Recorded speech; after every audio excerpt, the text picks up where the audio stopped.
My unit, salute. We all know WrestleMania season has been non-existent. So last night on a Dynamite show from AEW, Tony Khan said, "Hold my coffee." And it took a Dynamite from All Elite Wrestling to finally get BC amplified for anything that has to do with pro wrestling for this entire season. A Dynamite. Now, a lot of you guys probably didn't even catch the show. BC, there's no way. Oh, but there is. Last night, Sasha Banks, Ember Moon, Mercedes Moné, Athena. One of the matches I've been looking forward to for years now.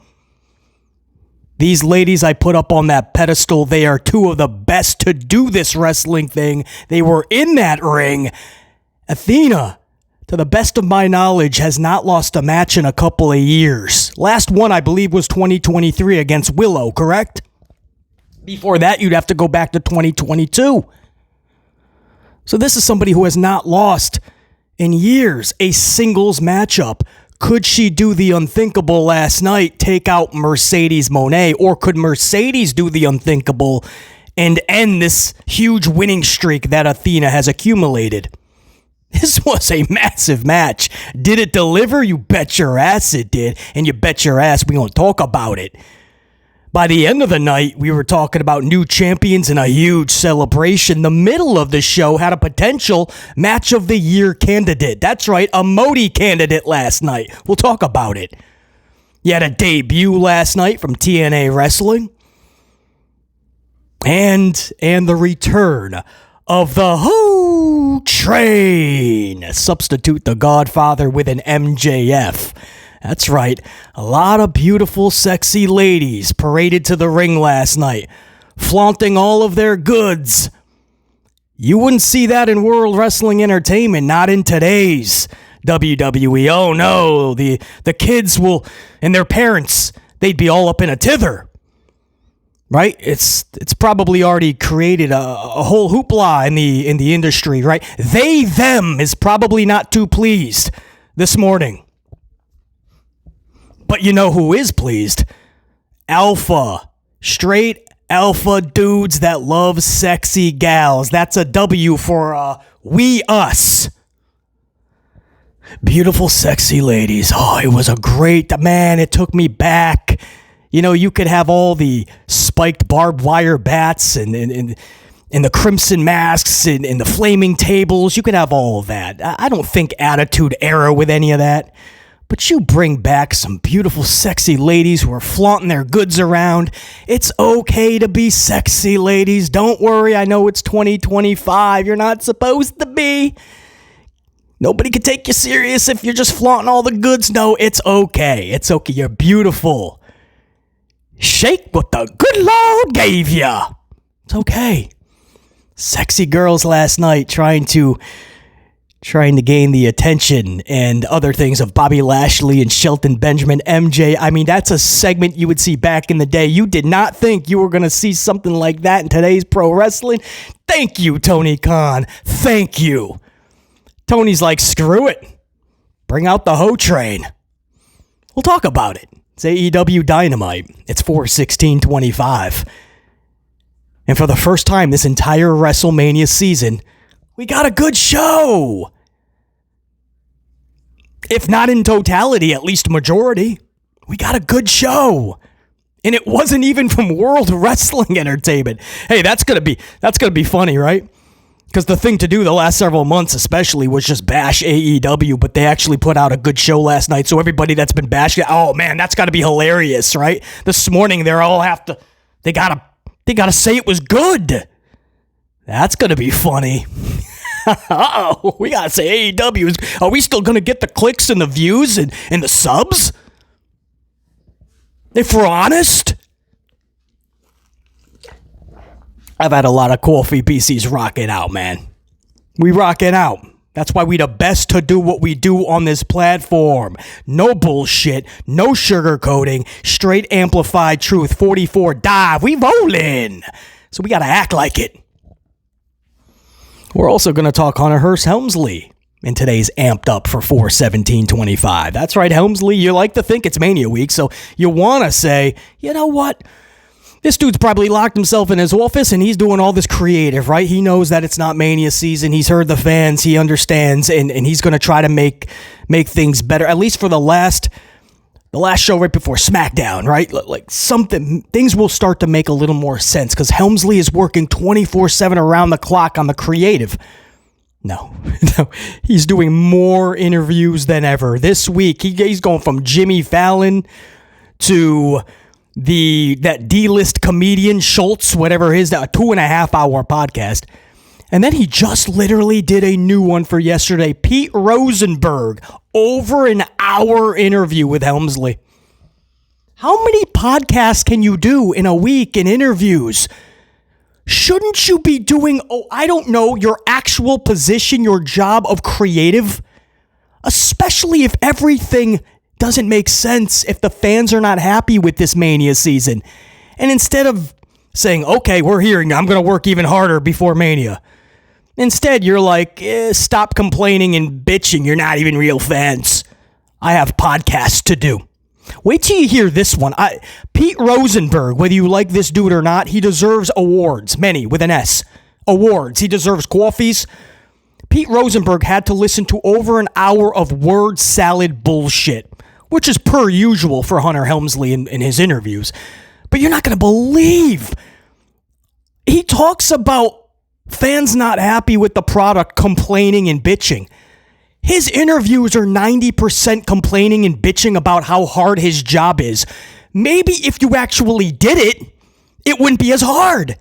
Stop doing all these interviews and blowing your own smoke up your own ass and do the job correctly. Just do your job, and it won't be as hard. You're not going to believe what he's blaming now for Mania season seeming a little off. You're not going to believe it. I'm not going to give any more away in the cold open teaser, but keep this in mind. It's called a cold open teaser, so I'll tease you with this. Keep in mind what happened Monday night when the show went off 15 minutes earlier than usual. And everybody thought it was weird, right? BC was like, wait a second. You at least go to 2.5 hours every week. It's Mania week. It's the go-home show. You should be utilizing every second. I mean, you don't even have Io, Bianca, and Rhea on your show. You just had a video pack. Couldn't you use that extra 15 minutes for a segment? Instead, they went off the air 15 minutes early. Yeah, wait till you hear what he tells Pete Rosenberg in this interview. It is absolutely ridiculously, unacceptably sad. It's embarrassing. But the excutionist is at it again. We'll talk about it. It's all coming up, man. I told you, this is a jacked, packed, stacked, amped up. Usually is. But especially with Mania season not feeling as such, it's up to us on this channel to turn the heat up. And that's what we're going to do. And we're going to have a little talk with everybody that's going to Mania. Because I'm starting to see a lot of this certain thing in the community and people all down on themselves. Oh, man, I guess I'll go to Mania anyway. I have tickets. No, we're going to talk about that. Because it's very important that this is discussed. And I'm going to start this amped up with that discussion. So that's your cold open teaser. Smash that up. Obviously, I shouldn't have to tell you that. Not only does it help the algorithm, it's obviously supports the channel, but more than anything, it lets BC know that you're fully amplified. We are a channel of badass motherfuckers. We just are. We're not like everybody else, and I take great pride in that. I am glad that we are not like everybody else. We are legit. We tell the damn amplified truth, and we don't give a shit if people can't take it. We're not an airport. You don't got to announce your departure. Das Boot. All right, so we're just going to get right into it. No opening signature. We'll talk some Mania talk. A lot of fans purchased their tickets in advance, hoping they were going to get a good Mania season filled with excitement, enthusiasm, captivated by all the feuds and amazing storylines. It was going to be fun, right? And then, of course, they were given the WrestleMania season that we all just went through, right? It was about as fun as going through a hurricane. There's no fun at all and just a lot of messy cleanup afterwards. That's been Mania season. And these fans purchased these tickets in advance, and thousands of dollars it's going to end up costing, right? The tickets alone, but then lodging, right? The hotels, your meals, airfare or travel. This shit's going to cost a penny. So a lot of you guys, man, a lot of Amplified unit members are telling BC, damn, man, I already have my tickets. I can't even resell them. Nobody wants them. I'm just going to go, BC. It's going to suck, but it is what it is. No, absolutely not. First of all, pick your damn head up and go to Mania and have a blast. Have a good time, man. That's not what all of this is about, right? As Hunter calls it, all the complaining and moaning and bitching, the same thing that he does for his own job, by the way. We'll talk about that in a few minutes. But the reason we're doing this is to make sure it doesn't happen in the future, right? We don't want to go through another Mania season like this. No fan does. Right, this was the first time I can remember where even WWE shills, the people that literally will blow smoke 24/7 up Hunter's ass, the fans that will defend anything WWE does. This was the first time where even they stood up and said, dude, this Mania season sucked. Like, this was the first time the community as a whole really agreed on something, basically in totality. This Mania season sucked. So that's the whole, all these conversations we've been having the last several weeks especially, right? It's because we have to make sure it doesn't happen again. But the event itself, that's going to, I mean, you really have to go out of your way to screw up Saturday and Sunday. Mania Night 1 and Mania Night 2 is going to be good. There's no way it cannot be, right? The boys and gals are going to go out there and do what they do best. Put on the performances of a lifetime on the grandest stage. They always show up. As long as Hunter gives semi-decent finishes and two really good ones, right? Headline grabbers each night. Two out of the, what is it, 7 matches each night? 2 of them have to be really good finishes. And the other ones can at least be decent, not bad. You throw in a couple of surprises on each night, and we're walking out of this Mania going, that was a good Mania. But this is what you cannot do. You cannot forget about the season when it's all said and done, because that's what they want you to do. Same thing we saw all of last year and even the Chamber this year, where the build was absolutely horrendous. It was unacceptably sad. But Chamber was good for the most part, right? You even got the heel turn, but a couple of good finishes. Chamber was pretty good. So, quickly, a lot of fans were willing to forget or accept all of the bad booking going into it, all of the bad creative, all of the laziness. Just like a lot of fans did last year. And they just turn around and go, see, everybody was just flipping out. Relax. The event ended up being good. That's no longer the benchmark. Raise your standards. Raise your bar. So by your standards, WWE just has to be good 12 nights out of the year. Or if it's a double pay-per-view like this is 2 nights, I think SummerSlam is going to be. Royal Rumble next year, I believe, correct? Something like that. Some of these events are going to... But basically, roughly 12 nights out of the year, WWE has to be good. The rest of it, you'll throw them mulligans. It's okay if it's horrible booking, unacceptable creative, confusing, just bad. Nothing makes sense. But as long as the actual PLE is good, it's okay. That's what we have to stop. That's what I'm trying to preach on this channel. Mania should be good. You'd have to go out of your way to make this bad. And if that's the case, then we all can agree. Hunter's got to be out of that position ASAP. He shouldn't even make Monday Night Raw after Mania in that position. Put him in the office. Give him more money if you have to. Make him an on-roster talent.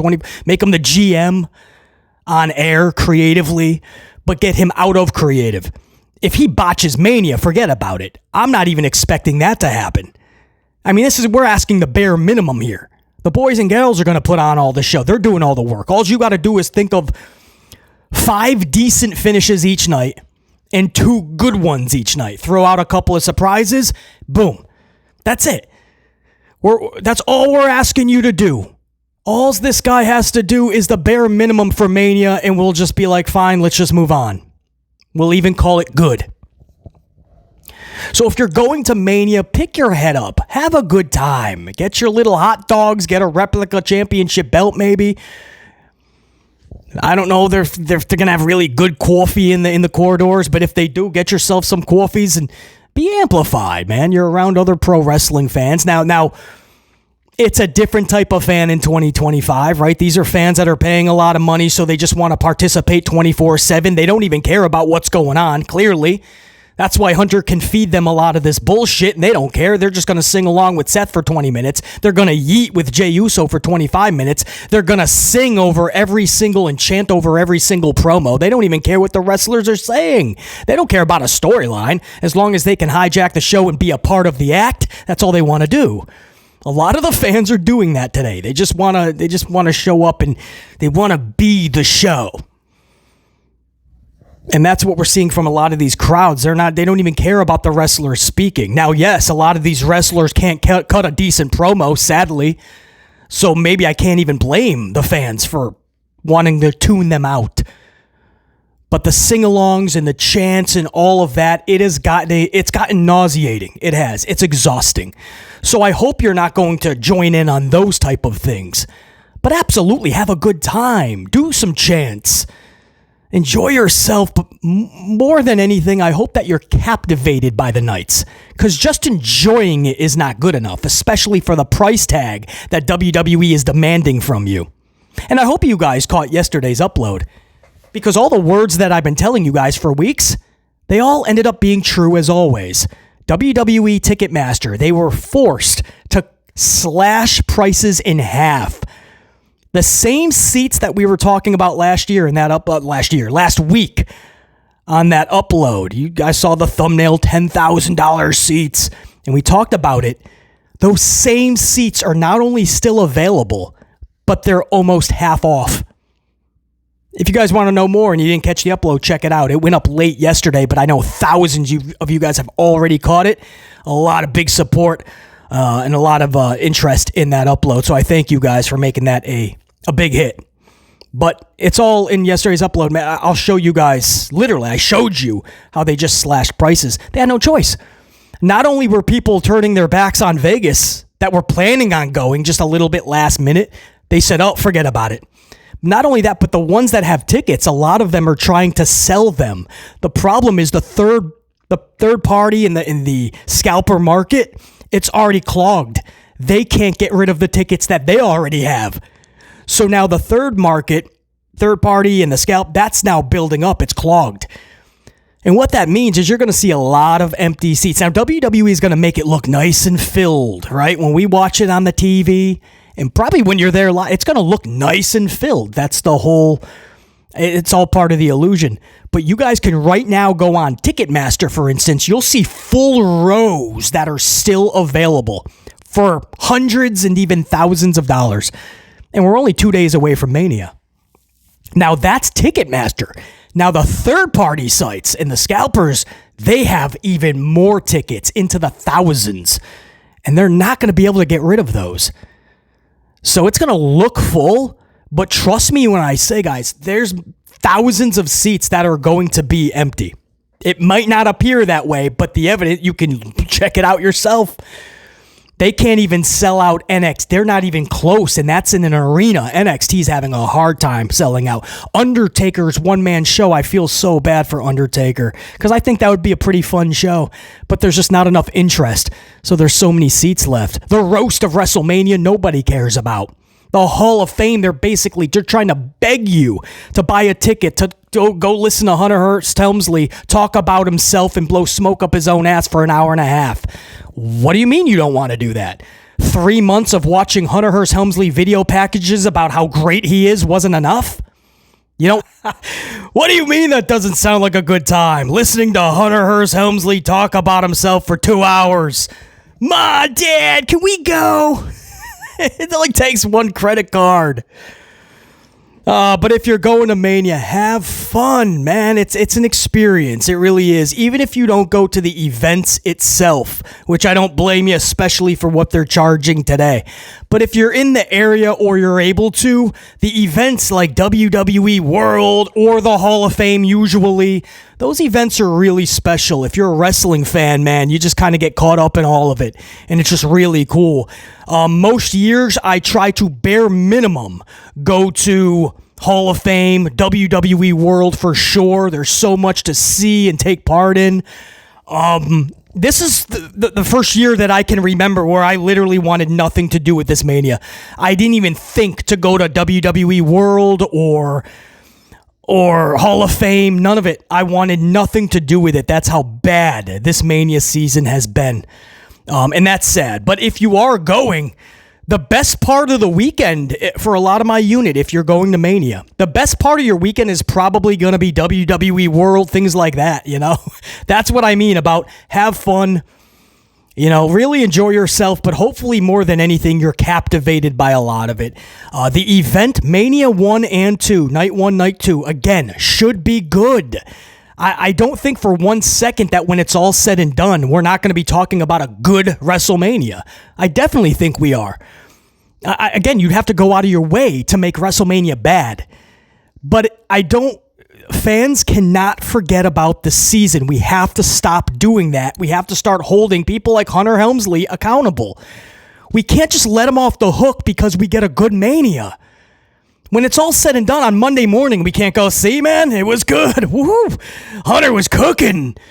No, guys, look at what we just had 3 months.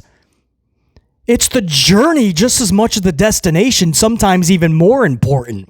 It's about the feuds and the storylines and the larger-than-life characters and the journey that we all take to get there. That's why it's called the road to WrestleMania.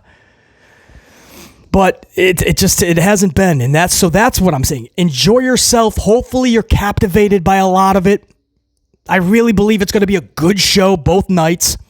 But don't forget, please don't join in with all the stupid chants and the stupid sing-alongs for more than 1 minute. All right? Don't hijack the shows and those in that way. And number 2, what I would ask is when it's all said and done, just don't forget about the season. Don't forget about the build. Don't forget the lack of storytelling, the lack of creative, and the poor, unacceptable booking. We have to remember that even when WrestleMania goes off the air and we say it was a good show. That's it. So if you're going, pick your head up, enjoy yourself. Hopefully you're captivated. The show should be good. All right? No, down is me, down on my luck, woe is me. No. So I just been seeing a lot of that in the community, especially on the unit, you know, for my amplified unit. Oh man, I have tickets. I guess I'm still going to go. Blah. Have fun, man. Enjoy it. Honestly, man, it's an experience. It really is. If you've never been to a Mania, you have to at least partake in festivities, man. At least go to some of the things, even if you don't go to the actual event. All right. Good discussion. Hopefully that helps a lot of you guys with tickets that cannot sell them. Still, for about $40-50, you can get into WWE World and have a really good day, man. And then we will go to, do you guys want to talk AEW first, or do you want to just kind of stick with WWE and talk about Hunter Hearst Helmsley and his latest podcast, this one with Pete Rosenberg? Not going to believe what he said. You know what? Let's just stick with that. I'll get a swig of coffee, and we'll talk about Hunter Helmsley.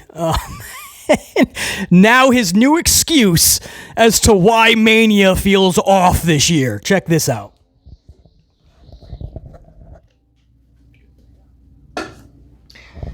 So now Helmsley is talking to Pete Rosenberg for over an hour. So that's a late night show. It's 3 interviews and 3 podcasts. This dude is spending WrestleMania week just talking. That's just, and if you're like, well, BC, he's trying to promote Mania. Well, that's what you have a whole roster for. Right? At Mania season or any time during the calendar year. McMahon was not just going on a media tour. If podcasts were around when Vince was running things, you would not see Vince on podcast. You wouldn't. You know why? Because he'd be in his office 24/7. He just didn't sleep. He would just make sure that he was working on even if it was just bad. He was at least working on it. Right? No excuses. He's not going to spend time just yapping. He's working on something. Hunter Hearst Helmsley complains about people that are not happy with Mania season, people that are not happy with WWE right now. And he says they're just bitching and complaining, but instead of doing anything about it and fixing it and making the product better, he just wants to complain about how hard, how difficult the job is that he has. That's all he does. This isn't about promoting Mania or anything. If you listen to one Hunter Hearst Helmsley interview or podcast, you've listened to all of them. They're all the same. He just runs in circles with word salad. And he just complains and bitches nonstop, which is ironic because that's what he says we're all doing because we're not happy with the product. But it's a vicious cycle because instead of fixing or doing his actual job, he just talks and complains a lot. I hope that makes sense. That's all he does. He did it in this for over an hour. He is just talking about how hard everything is. He's done this. How many times have we heard this dude talk about the third hour of Raw? When it moved to Netflix and he found out he can make it shorter to 2 hours and a half, he was probably ecstatic. That's why he ran off of Raw this week at 2 hours and 15 minutes. He's like, let's just get this Mania season over with. We have heard time and time. We understand the third hour is so hard to book. If you took the time away from complaining about it and just fixed it and did something about it, maybe it would be easier for you, that third hour. But this hour of the Pete Rosenberg interview, he is talking about it, how big the production is, and fans don't realize it, right? Oh, the wires and the production and everything that it takes. So when people are complaining and people are not happy, they have to remember all of the aspects that go into it, all of the different moving parts. And he goes on a 15-minute tantrum. Pete Rosenberg is thinking, where are we going with all of this? He asked a simple question. Hunter Helmsley is in left field with a hockey stick. Dude, pick up a glove, try to catch the ball. What are you doing with a hockey stick? That's Helmsley. Nobody knows. Pete Rosenberg didn't know. He tried to play along and laugh with Hunter. Yeah, all the moving parts. What are you talking about? He talks about Punk, right? Rosenberg asked a simple question about Punk, Rollins, and Roman. You could tell Rosenberg wanted to ask, where did that idea come from? Because it's weird. But he played nice, and he goes, it's a pretty cool concept. And immediately, Helmsley went into defense mode, because he knows Rosenberg's a fan. And like all fans, this is a weird triple threat with nothing on the line. It's weird. Custody of Paul Heyman. It's very odd. So Rosenberg goes, hey, cool concept. And Hunter goes right into defense mode, and he's like, yeah, I know that like triple threats are kind of, they're hard to book anyway, right? There it is again, right? They're hard to book, especially like if there's nothing on the line like a title, because usually there is. They could be like dumb, right? So he's like admitting he's on defense mode, like he's hearing everybody's complaints. He knows that this is bad. He knows it was a bad idea. And so he went immediately into defense mode, and he started talking about how, yeah, usually a triple threat without a title, you just don't do that. But he said, we took a gamble. And who knows if it'll pay off or not. No, it's not paying off. They could go out there and Meltzer could give them 10 stars. This has been so stupid. It has turned people away from WrestleMania. So it doesn't even matter. It doesn't matter. If this is an amazing matchup this weekend, you could have done that at Raw and done something way more epic for the build to Mania. In fact, he even admits that. He's like, yes, I could have done a lot of one-on-ones that the fans wanted, right? I could have done Seth and Punk again in a big way. I could have gone Punk Roman if I was going to start that feud, which I did. I could have done all these really cool things and the fans would have made more sense. But I thought, maybe I'll just do this one big thing right from the jump. And then from that, we'll have all these splinter matchups. So what he's telling you is, I just wanted to do this weird thing on the grandest stage. But then after that, the rest of the year, you'll get all these one-on-ones. That is ass backwards booking, dude. Then we're already getting them in the ring, all three of these dudes, for no fucking reason. And then you're going to go to all these one-on-ones. Well, I already saw Punk and Roman fisticuffs by that point. I already saw them. And it was run down, watered down because of Seth. So why do I need to see one-on-ones? You start with one-on-ones, and then if it's so volatile you have to get to a triple threat, then you get to the triple threat. Or even a fatal four if you want to add somebody else, maybe Drew McIntyre. It's so weird because he acknowledges all the fans' frustrations and then he just belittles them. He's like, yeah, but we decided to do some freaky, stupid shit. Maybe not those words, but that's what he's telling Pete Rosenberg. He's like, I could have done all these cool things, but I decided to make shit weird. Weird. So odd, man. He's talking in circles. Pete Rosenberg's trying to keep a straight face. Yeah, because it's Helmsley, he wants to, have his nice little cozy position there in WWE interviewing and the kickoff shows. So Rosenberg's trying to play along, but it's just so bad. And he's just going in circles about how, you're going to get... He talks about how everyone looks at Mania as a culminating event, but I look at it as a place for all the beginnings of story. And I'm like, no, bro, don't reinvent the wheel. Some wheels work and they go round and round because it's just the way it was supposed to be. Don't try to reinvent the wheel.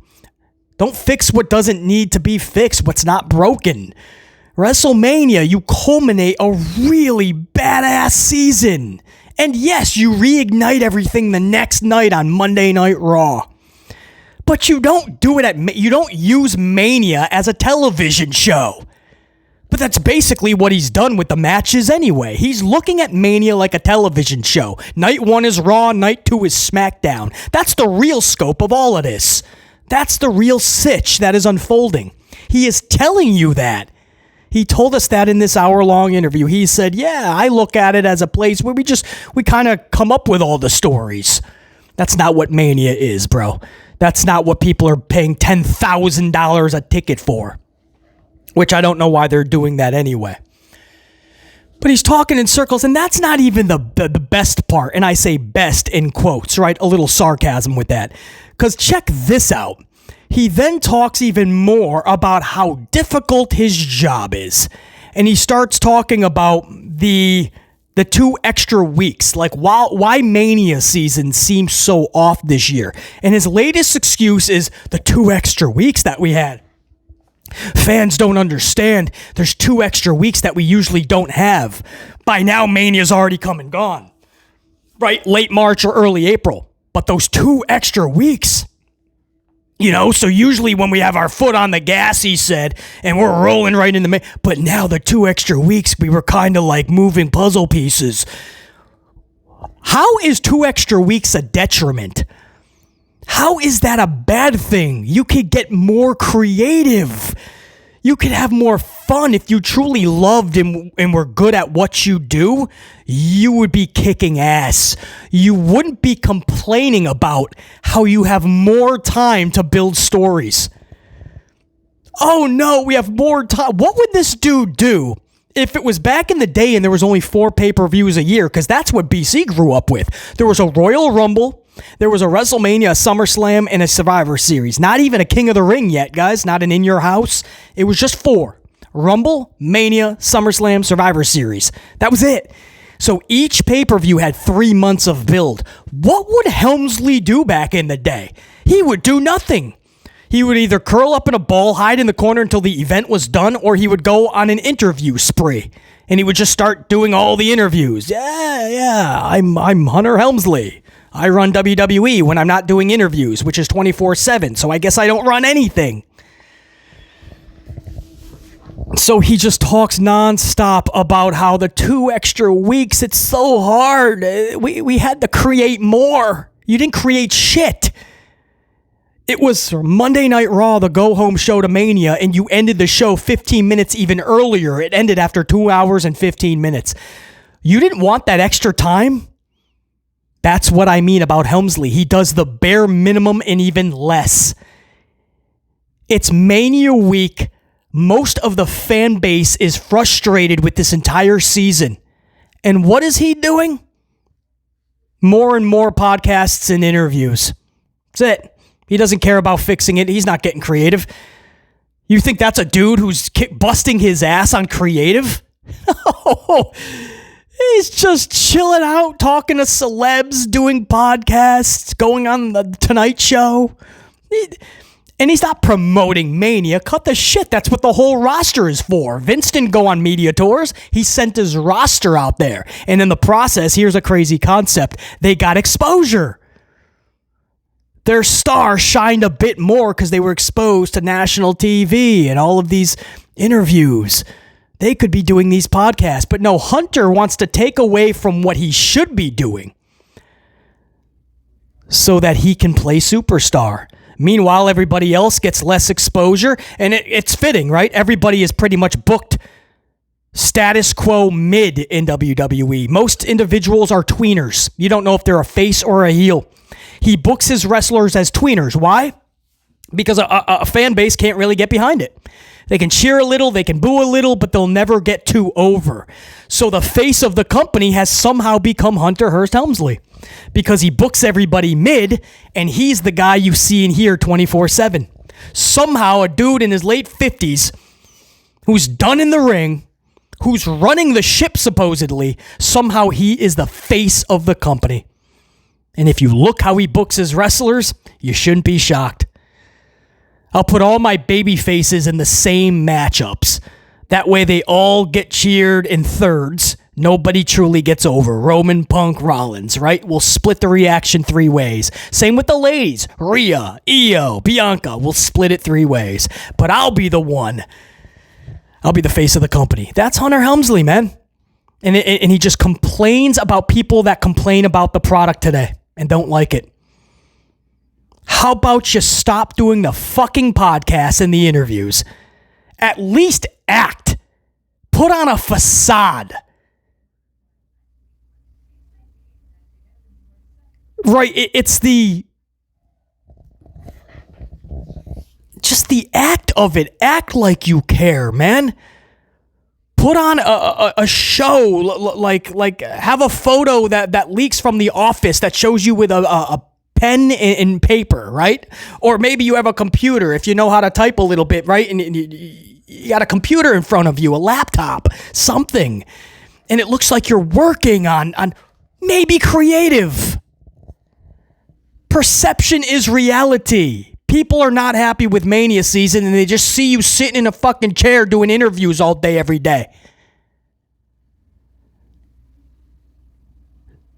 How about people wouldn't have to complain about this shit product if you were doing your job? Like literally doing it. You're the chief of everything, the content, the talent, the creative. But the only thing that you're truly good at is producing bad television, horrible creative, shit show booking. He just, every interview, it's frustrating. It is frustrating. He just nonstop talks about how hard his job is. And it's so ironic. And it's so like, what are you talking about? Because he doesn't do the job. He just talks all day, every day about how hard the job is. There's wires and there's so many people that make this production. And then I have a 3rd hour of Raw. And then they gave me 2 extra weeks on Mania. And I don't know what to do with the 2 weeks. And then I was like, whoa, it's the go home show to Raw. But I ran out of material after 2 hours and 15 minutes. So I just said, end the show. It's so hard. Why are you guys complaining? Just give us your $10,000 a ticket, man. Come on.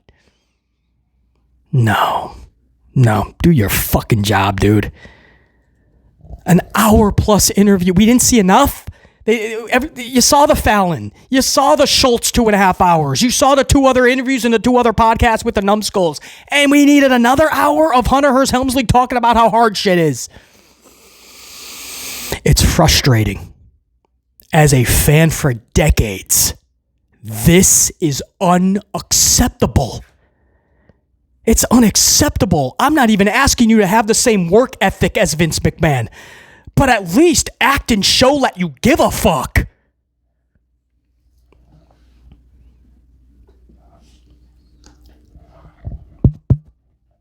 Let's move on. You know what? Mania season is non-existent. That's the facts. So you know what happened last night? This is wild. AEW All Elite Wrestling founder, leader, president, CEO, whatever he wants to call himself, Tony Khan, said, hold my coffee. Fuck it. Nothing to lose. What if we put out the best show of the season? I know we're not WWE, but what if we did? And so he said, hold my coffee. BC took that shit. All right, what you got, bruh? And this is what Tony Khan did last night for 1625 AEW Dynamite, kicking off with Mercedes and Athena.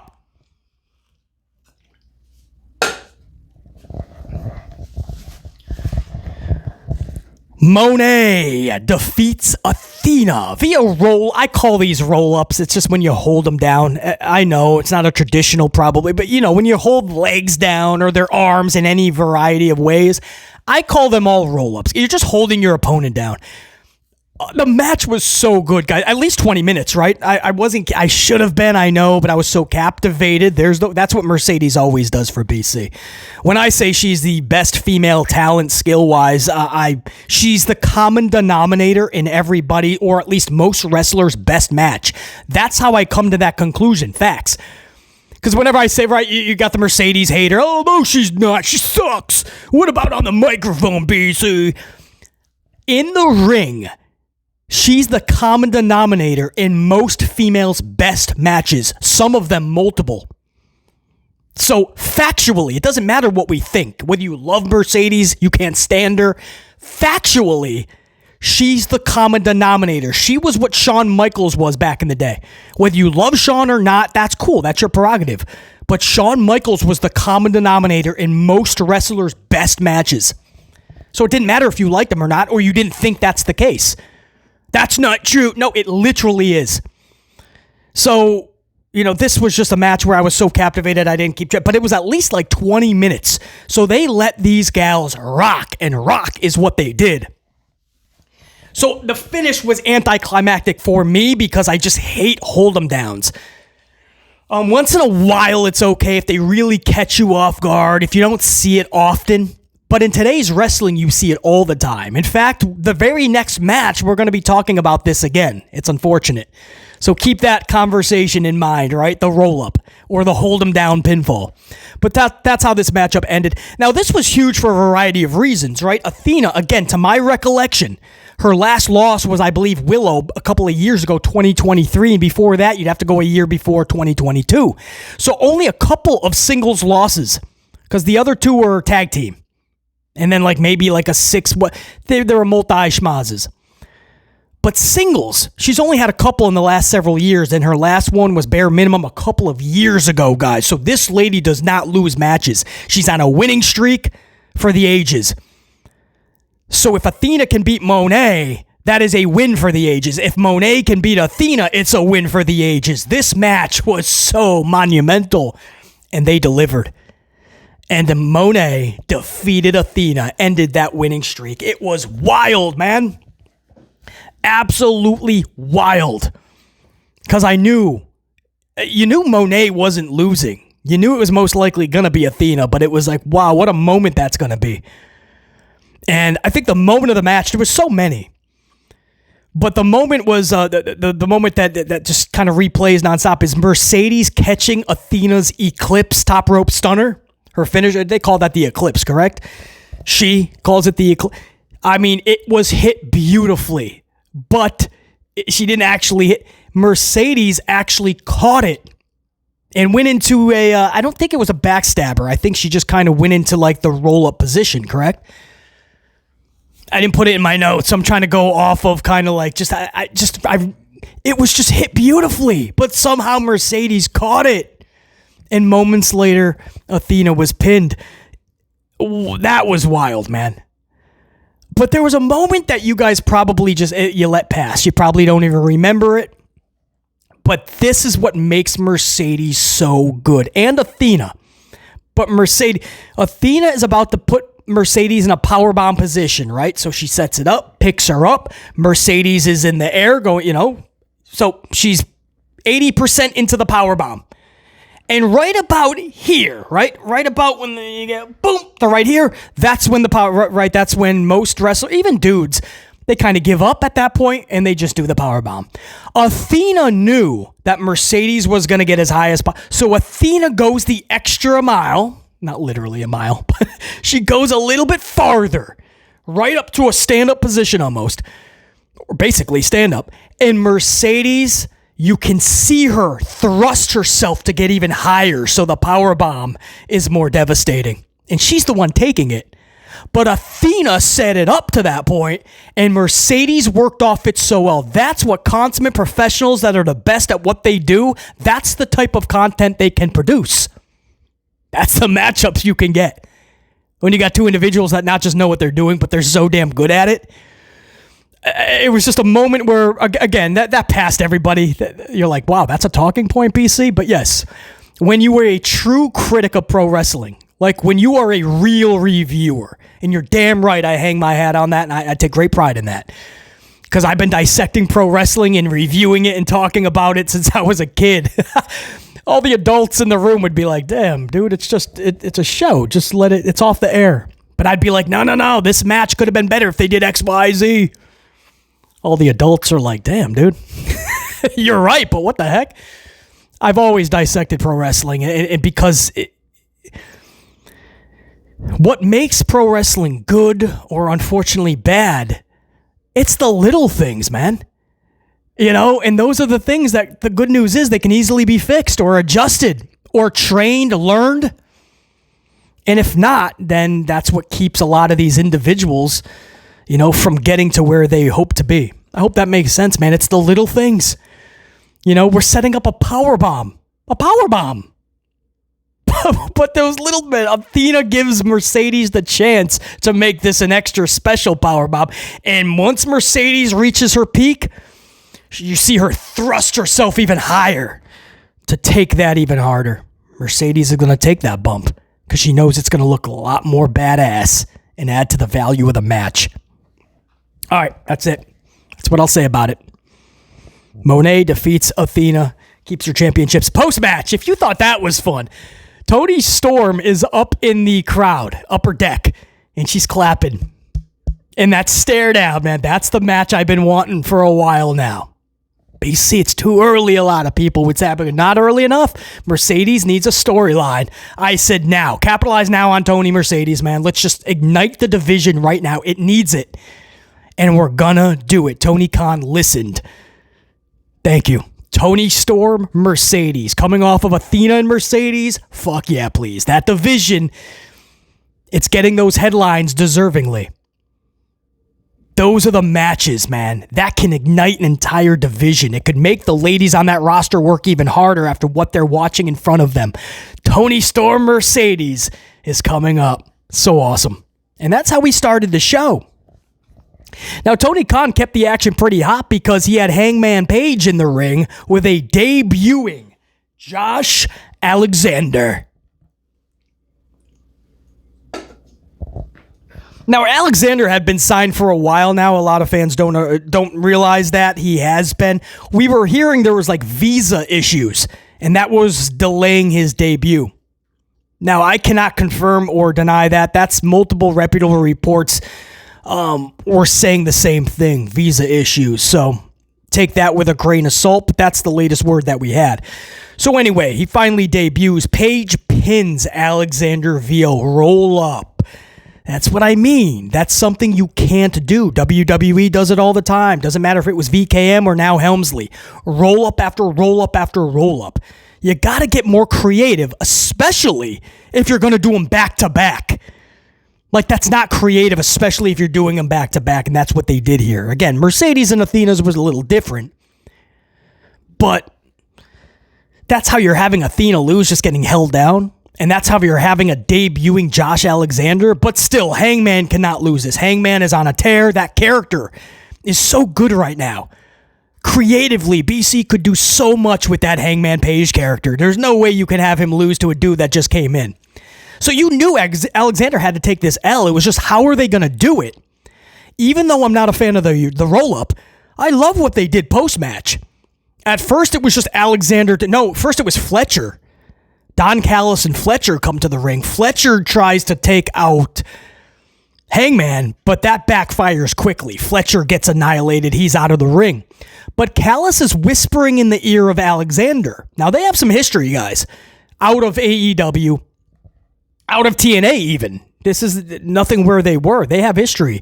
So it kind of makes sense. It's like, oh, how you been? Whispers something into Alexander's ear. Alexander's like, huh. Alexander gets in the ring, takes out Hangman Page. Instant heel turn. If you wanted to cheer for this dude, you thought he was going to be this big face, instant heel turn. Takes out the fan favorite Hangman. The boos are coming in as Callis has this big smile on his face. I like it. Alexander was going to take that L no matter what, but now he aligned himself with Callis. I think that's the right way to go, especially with the history that they do have. I have no problem with this at all. Hangman with a big W, man.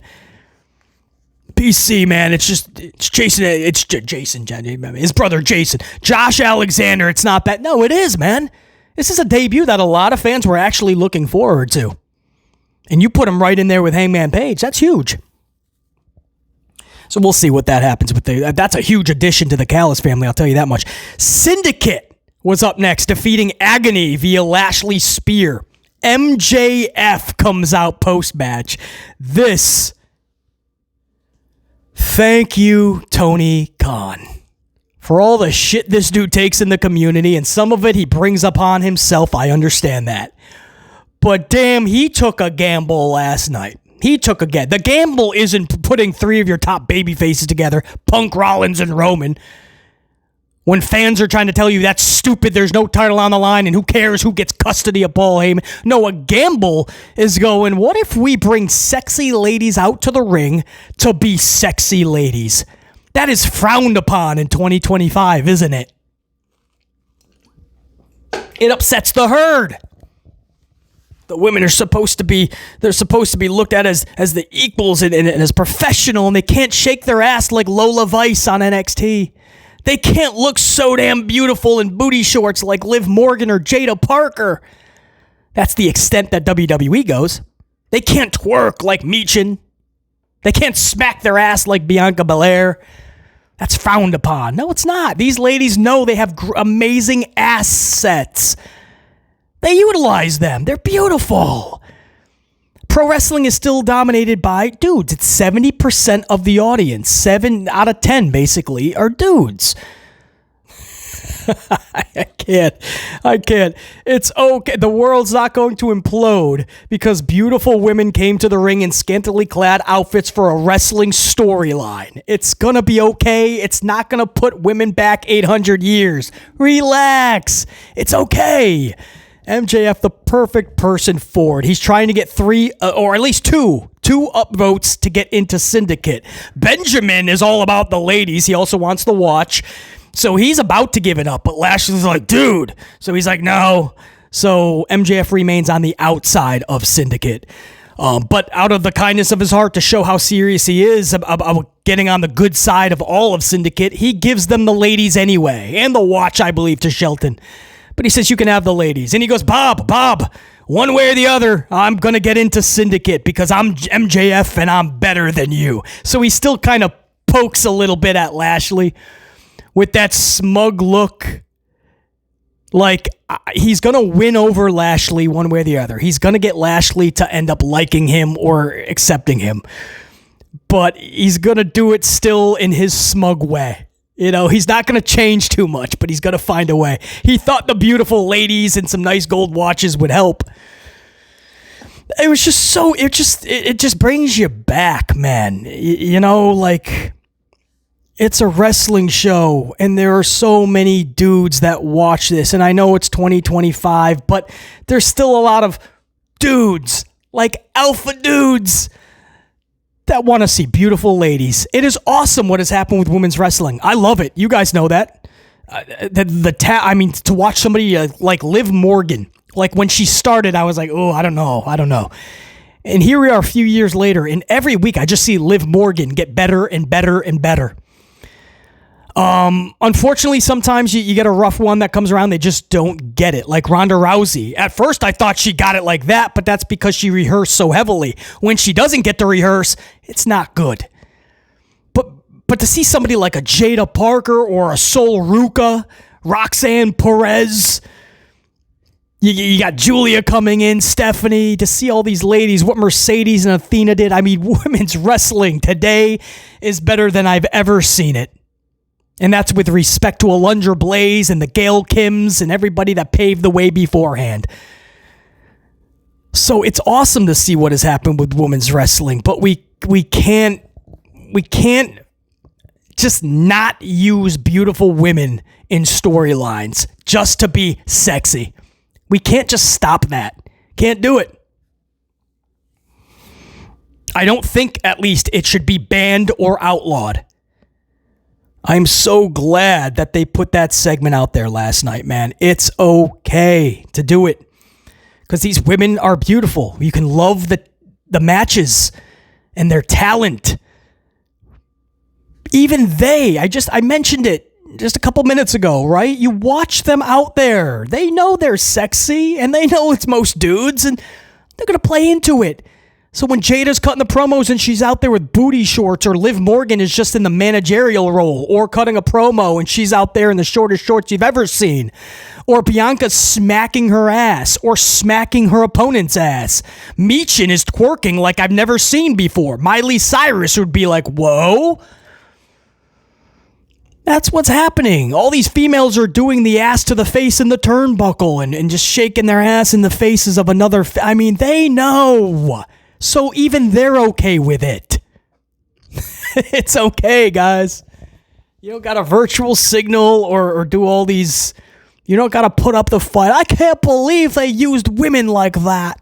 Stop. It's all right. Y'all woke up the next morning. The world didn't implode. Beautiful women were in the ring, being sexy, acting like floozies. It's all right. Storyline. Just a storyline. Thank you, Tony Khan. Thank you, MJF. Thank you, Syndicate. Thank that segment. Man, for the first time in a long time, it actually felt like pro wrestling again. You could be an alpha dude and enjoy what you are seeing, and it wasn't just corny. It wasn't for some kid. Maybe their parents are in the background making something in the kitchen. What you watching, Timmy? Nothing, Mom. Just yeeting. Nope, you had a hoe train in the ring. Sorry, Mom and Dad, the hoe train's in the ring. I'm keeping it on. Salute, Tony Khan. I mean that, man. And at a time where the wrestling community just bashes AEW and trashes Tony Khan, I'm going to do the opposite for this one. Thank you, dude. Salute. Sexy women on television. Yeah. Yeah. What? Yeah. What? Yeah. Okay. There was a little bit more to the show. I could go an hour on that. I was so happy. Yes. Somebody finally had the balls to put beautiful women on the TV. Hey, there you go. A hoe train. Ospreay defeats Takeshita. This was match of the year candidate for a lot of fans, I know.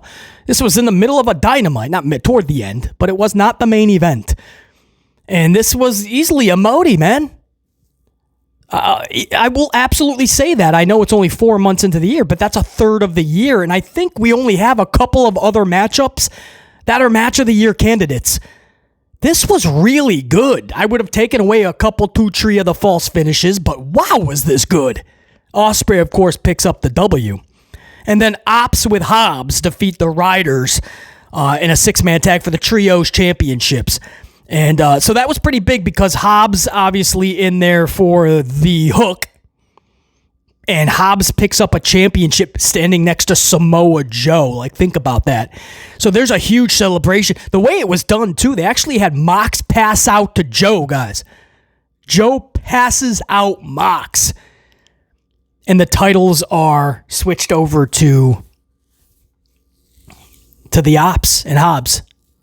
Hobbs and the Ops? Hops. There you go. It goes to Hops. Celebration. A lot of the locker room comes down to celebrate. Fire pyros going off. And it's a spring breakthrough. Right? I think that's the first time I even said those words. This was a specialty event called Spring Breakthrough. But yeah, they ended it with an actual party. New champions. I'm not big on trios or 6-man tags, so I didn't really care about this. But Tony found a way to make it feel really special at the end of this with that title change. And it just capped off, that celebration was fitting, man. It's Mania season. Nobody feels like it. Everybody's just like, damn. You can feel like WWE just wants to get this over with, WrestleMania. Even the talent just wants to get this over with. It's sad. And to watch an event like that last night, it was just needed. It was really needed to get a good TV show because Raw and SmackDown, they can't be bothered to give us a good show. So it took Dynamite from All Elite Wrestling for us to sit back and actually, if not in totality, the majority of this, bare minimum, the majority of this was just good. So hey, Mania season, who would have thought Dynamite pulls through for us? And that is your amped up for the 17th? What is it? 17th. 2 days away from Mania, man. Damn. 2 days away from Mania. The 17th of April's amped up has concluded. That is a wrap. 44 dive. Until next time. And there will be that next time. BC and the unit saying check you. Salute, unit.